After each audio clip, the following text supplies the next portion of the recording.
नमस्कार, आप देख रहे हैं द फोर्थ पिलर। हमारा नाम है श्रेया और हमारे साथ है हमारी साथी अवंतिका। हम दोनों लगातार मैया सम्मान योजना से जुड़ी हर एक अपडेट अपने दर्शकों के साथ साझा करते ही आए हैं। बीते दिनों हमने बताया था कि मैया योजना का लाभ झारखंड ही नहीं बल्कि पड़ोसी राज्य की महिलाएं भी उठा रही है। अब इस मामले में सीआईडी ने एंट्री कर ली है और मामले की जांच भी शुरू कर दी है। लेकिन सबसे बड़ा खुलासा ये हुआ है कि एसआईटी इस मामले की जांच करने के लिए बिहार और पश्चिम बंगाल गई, लेकिन वहां पर भारी बवाल हो गया। इससे जुड़ा क्या कुछ अपडेट सामने आ रहा है, हम अवंतिका से ही जानने की कोशिश करेंगे। तो अवंतिका, जो अपडेट सामने आ रहा है कि एसआईटी पश्चिम बंगाल और बिहार गई थी मामले की जांच करने के लिए, तो क्या कुछ पता चला है अब तक? देखिए श्रेया, ये खबरें बार बार सामने आ रही हैं कि मैया सम्मान योजना का जो लाभ है वो झारखंड में भी अवैध तरीके से उठाया जा रहा है। अब देखिए, जो बाहरी राज्य हैं जैसे बिहार हो गए, चाहे पश्चिम बंगाल की हम बात कर ली, वहाँ के भी लोग जो हैं वो फर्जी तरीके से मैया सम्मान योजना का लाभ उठा रहे हैं। इसे लेकर के सीआईडी ने अपनी जांच शुरू कर दी है और अब देखिए एसआईटी का भी गठन कर लिया गया है। एसआईटी की टीम जब पहुंची पश्चिम बंगाल और बिहार के कुछ जिलों में इस मामले की जांच करने के लिए, तो श्रेया तो देखिए कि वहाँ के स्थानीय लोगों से एसआईटी को विरोध का सामना करना पड़ा। यानी कि देखिए, जो लोग हैं उन्हें एसआईटी की जो टीम थी उसे अंदर ही नहीं आने दे रहे थे। फिर भी उन्होंने बहुत मशक्कत करके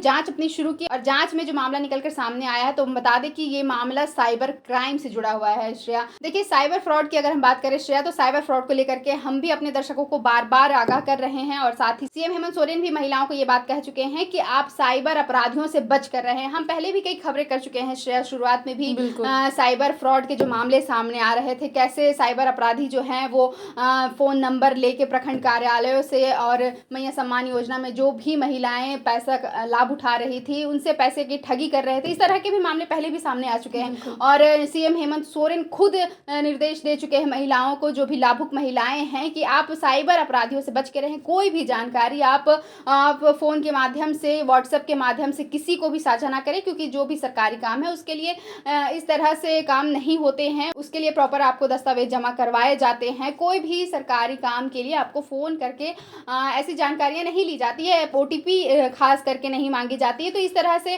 बार बार उसे निर्देश दिया गया है लाभुकों को कि आप इस तरह से बच के रहें साइबर अपराधियों से। और देखिए कि जो भी एसआईटी की टीम, चाहे वो पश्चिम बंगाल गई हो चाहे वो बिहार गई हो, तो जांच में, जो प्रारंभिक जांच में स्पष्ट तौर पर सामने आया है, वो साइबर क्राइम से जुड़ा ही मामला दिख रहा है। देखिए, जांच में पता चला कि जो घाटशिला प्रखंड के बीडीओ और पंचायत के जो सचिव के लॉगिन आईडी है श्रेया, कर्मचारी के ग्रुप में डालने के कारण साइबर ठग ने हैक कर लिया। यानी देखिए कि जो भी ब्लॉक में बीडीओ हैं चाहे वो सचिव हैं, तो उनका जो लॉगिन आईडी है वो किसी ग्रुप में डाला गया था, उसके बाद उसे हैक कर लिया गया है। हालांकि देखिए, ऑफिशियल ग्रुप से लॉगिन आईडी साइबर ठग के हाथों तक कैसे पहुंचा, ये अभी तक क्लियर नहीं हो पाया। यानी देखिए कि अगर सचिव का या वीडियो का ही अगर लॉगिन आईडी हैक कर लिया जाएगा तो उसके बाद तो आसान हो जाता है श्रेया और भी चीज़ों को ठगी करने के लिए। तो देखिए, ये सब मामला जो है वो निकल कर सामने आ रहा है। तो देखिए, अवंतिका ने बताया कि अभी तक मामले में यही खुलासा हुआ है कि ये पूरा मामला साइबर ठग से जुड़ा हुआ है। बीते दिनों हमने ये भी खबर बताई थी कि पश्चिम बंगाल और बिहार से कुल 172 महिलाएं मैया सम्मान योजना का लाभ उठा रही हैं। मामले की जांच करने का आदेश दिया गया, जिसके बाद सीआईडी की एंट्री हुई और अब एसआईटी की टीम बिहार और पश्चिम बंगाल गई, जहां पर वहां भारी विरोध का सामना स्थानीय लोगों के द्वारा करना पड़ा। हालांकि प्रारंभिक जांच शुरू की गई काफी मशक्कत के बाद, जिसके बाद पता चला कि यह मामला पूरी के पूरा साइबर ठग का है। हालांकि अवंतिका, साइबर ठग से जो जुड़ा हुआ मामला सामने आ रहा है, लेकिन अभी तक और क्या कुछ पता चल पाया है इस मामले में? देखिए श्रेया, जो एसआईटी की टीम है वो इसके मास्टरमाइंड तक पहुंचने की कोशिश कर रही है। आखिर वो कौन है जो इसका मास्टरमाइंड है और जिसके माइंड से ये सारा खेल चल रहा है, जो झारखंड के मैया सम्मान योजना है उसे बिहार में और पश्चिम बंगाल तक पहुंचाने में आखिर किसका हाथ है। तो इसे लेकर के पुलिस अभी जांच कर रही है। फिलहाल तो इसके बारे में कोई भी आधिकारिक सूचना नहीं दी गई है कि मास्टरमाइंड कौन है। जैसा कि हमने बताया आपको कि पुलिस जब बिहार और पश्चिम बंगाल पहुंची तो वहाँ पे जो सीएसपी सेंटर के संचालक है, यानी जो कस्टमर सर्विस पॉइंट के संचालक है, उनसे भी पूछताछ की गई। देखिए, जहां से मैया सम्मान योजना का आवेदन ऑनलाइन करने की बात सामने आई थी। यानी देखिए, झारखंड में तो जो सीएससी सेंटर है वहां तो भराए जा रहे थे फॉर्म, लेकिन देखिए जो बिहार और पश्चिम बंगाल के सीएसपी सेंटर है वहां से भी ऑनलाइन आवेदन मैया सम्मान योजना के भराए जा रहे थे। तो इसे लेकर के ही पुलिस ने इनसे भी पूछताछ करनी चाहिए। लेकिन देखिए, जब पुलिस वहां पहुंची, जब सीएसपी सेंटर पहुंची पुलिस, तो जो भी दुकानदार थे वो उन्होंने दुकान में ताले लगा के और वो भाग गए, यानी वो गायब हो गए उस जगह से। पुलिस से उन्होंने अपना बचाव कर लिया है। लेकिन देखिए दोनों राज्यों से ही सीएसपी संचालक को पुलिस झारखंड फिलहाल तो नहीं ला सकी है। बंगाल के उत्तरी दिनाजपुर में दासपाड़ा के चोपड़ा टोला के शेख बस्ती से 2 लोगों के नाम का सत्यापन हुआ है, जिन्होंने मैया सम्मान योजना के 3 किस्त का उठाव किया है। श्रेया देखिए 3-3 महीने की राशि जो है वो पश्चिम बंगाल में जा रही है, लेकिन किसी को भनक तक नहीं लगी। यानी मैया सम्मान योजना को लेकर के भी काफ़ी फर्जीवाड़ा चल रहा है, जिसका खुलासा अभी तक नहीं हो पाया। हालांकि धीरे धीरे पुलिस जड़ तक पहुंचने की कोशिश कर रही है और मास्टरमाइंड कौन है इसकी भी तलाश जारी है। श्रेया तो देखिए फिलहाल पुलिस मास्टरमाइंड की जांच कर रही है और जब बिहार और पश्चिम बंगाल पहुंची वहां पे सीएससी सेंटर में पता चला कि यहीं पर आवेदनों को भरा गया था अवैध तरीके से। लेकिन जैसे ही उन लोगों को पता चला कि पुलिस यहां पहुंच रही है, वे लोग ताले जड़कर दुकानों से फरार हो गए।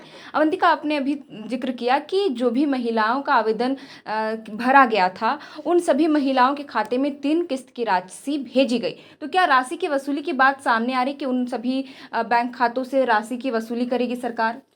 देखिए श्रेया फिलहाल सरकार की तरफ से अभी तक कोई भी आधिकारिक बयान नहीं आया है, लेकिन जो वसूली चल रही है झारखंड में भी, जो फर्जी तरीके से इस योजना का लाभ ले रहे हैं, जो भी अपात्र लोग हैं उन्होंने इस आवेदन को भरा था और योजना का लाभ ले रहे हैं, तो उनसे जो सरकार है वो तो वसूली कर ही रही है। तो इस बिना पर अगर हम बात करें तो जो बाहरी राज्य के लोग हैं जिन्होंने ये राशि ली है, जिन्होंने इस योजना का लाभ उठाया है, उनके साथ सरकार तो उस राशि को वसूलेगी ही, मतलब ब्याज भी लेगी ही, लेकिन उसके साथ साथ और भी कड़ी कार्रवाई होने की उम्मीद जताई जा रही है। श्रेया बिल्कुल। तो देखिए कुल मिलाकर हमने आपके साथ जानकारी साझा की कि घाटशिला से ये खबर कुछ दिन पहले सामने आई थी कि वहाँ पर 172 मुस्लिम महिलाएं मैया योजना का लाभ ले रही। लेकिन जब जांच किया गया तो पता चला कि 172 महिलाएं, घाटशिला के जो प्रखंड का जिक्र आ रहा है कि वहाँ से महिलाएं अपना आवेदन भरी थी, उस इलाके में कोई भी मुस्लिम महिलाएं नहीं हैं। और जाँच का दायरा बढ़ते गया तब खुलासा हुआ कि ये सभी के सभी पश्चिम बंगाल और बिहार की महिलाएं हैं। हालांकि अब देखिए कि सीआईडी भी जांच कर रही है और एसआईटी की टीम पहुंची तो पता चला कि बिहार और पश्चिम बंगाल के सीएससी सेंटरों में आवेदनों को भरा गया था। फिलहाल मास्टरमाइंड का पता नहीं चला है। अब देखना ये होगा कि पुलिस आगे क्या कुछ कार्रवाई करती है। इस मामले पर जो भी अपडेट सामने आएगा हम आपके साथ जरूर साझा करेंगे। फिलहाल के लिए इस वीडियो में इतना ही। आप देख रहे थे द फोर्थ पिलर। हमारा नाम है श्रेया और हमारे साथ है अवंतिका। शुक्रिया।